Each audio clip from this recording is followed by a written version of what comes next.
Here I have VIVO V23, and today I'm going to show you how to reset camera settings on this device.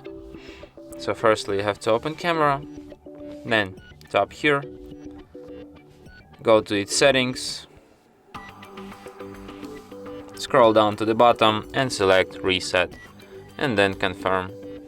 And after that all of the camera settings will be reset to its default. And that's it. Thanks for watching. If you find this tutorial useful, don't forget to hit that like button and subscribe to our channel.